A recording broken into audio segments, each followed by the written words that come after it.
Hello everyone! Kumusta po kayo? I hope everybody is having a fabulous day. So this video is all about our holiday in Barcelona. So samahan niyo po kami. Tara, pasyal tayo. So from Barcelona Airport, nag-taxi na lang po kami. Though sabi po nila, pwede naman daw po mag-train. Pero para iwas hassle na rin, diba? So pagdating po namin sa hotel, we decided na mag-relax na lang muna. And today is our day 1. Tara, samahan nyo na kaming maglakwatsa. Mga tourist attractions po ng Barcelona ay accessible ng mga trams, metros or subways, and of course ng taxi. Dito na yan? Yeah. Ha? Yeah.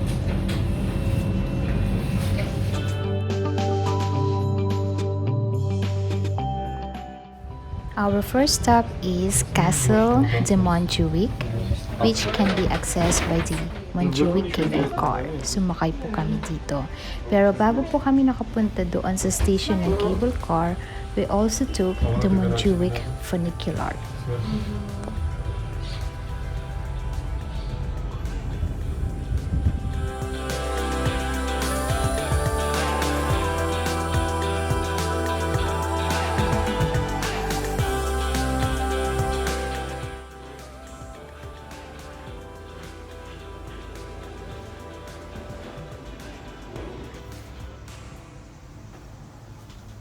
No.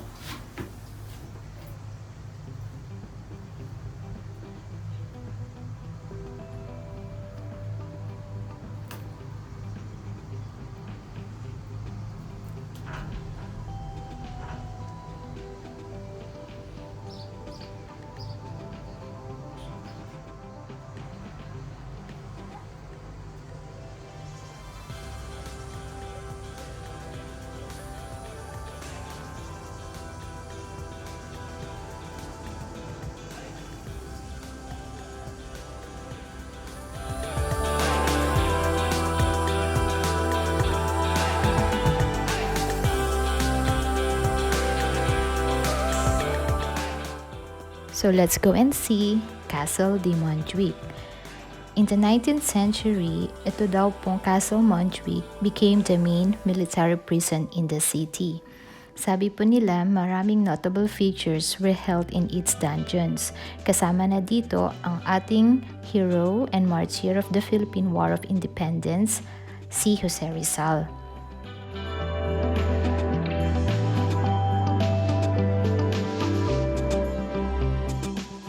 So going down from the castle, sumakay po ulit kami ng cable car and then yung train na tinatawag nilang funicular.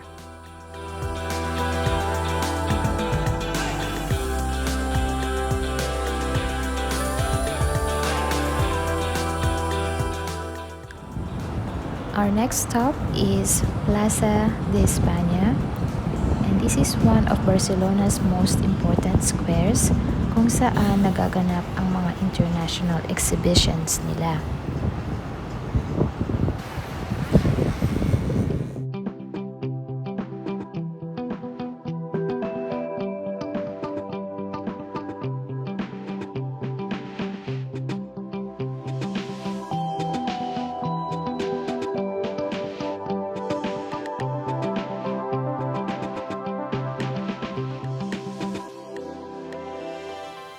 And now we are here at the Arc de Triomphe or Arco de Triunfo in Spanish, which is the triumphal arch in the city of Barcelona, which was built by architect Joseph Villaseca Casanovas as the main access gate for the 1888 Barcelona World Fair.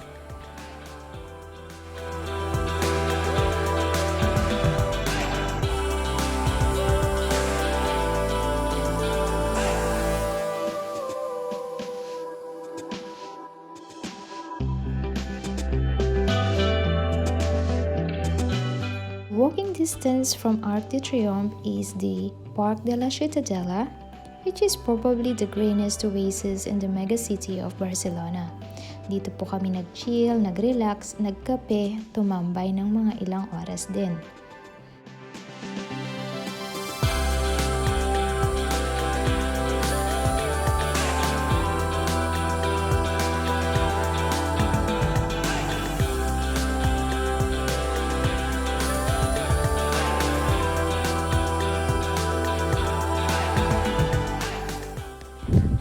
And now please let me take you to Basilica de la Sagrada Familia, or in short, Sagrada Familia. This is a large unfinished Roman Catholic minor basilica in Barcelona, which is designed by Spanish Catalan architect Antoni Gaudí, and his work on the building is part of the UNESCO World Heritage Site. Sa labas pa lang po ito, and I was already amazed by its details and its beauty. Hindi na po kami nakapasok sa loob kasi sobrang haba na po ng pila at nagkaubusan na rin ng ticket. So lesson learned, kung gusto nyo pong pumasok sa loob, you better book your ticket in advance.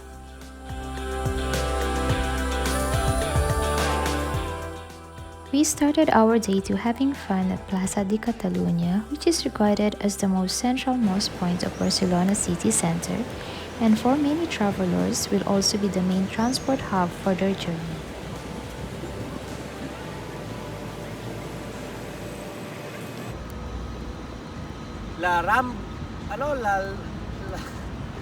Sige lang, lakay ko, kaya mo yan.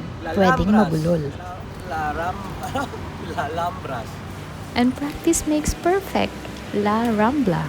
Dito po kami sa kahabaan ng La Rambla at hinahanap namin ang La Boqueria. Pati ako nabubulol na po.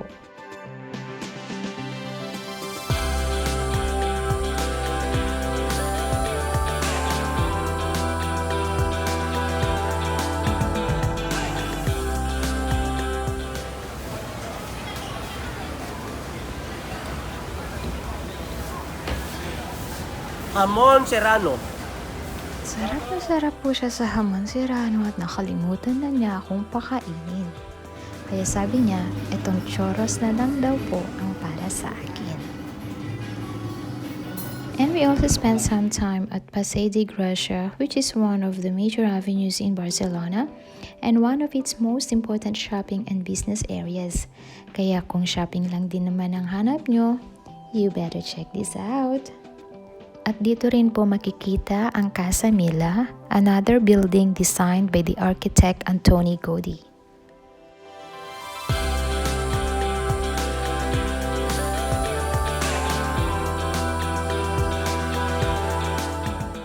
And we decided to wrap up our day by watching the magic fountain at Plaza de Montjuic. Tara po, let's go. Let's see the beauty of the magic fountain.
our last day in Barcelona was dedicated to visiting some parks, and this includes the famous Park Güell, which is a public park system composed of gardens and architectural elements located on Carmel Hill.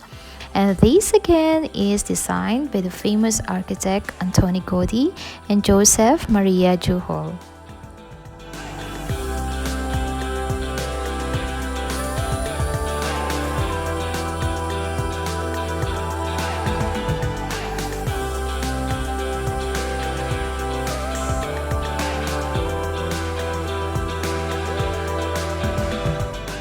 This concludes our short break in Barcelona. So if you like this video, please don't forget to subscribe and hit that notification bell for more videos.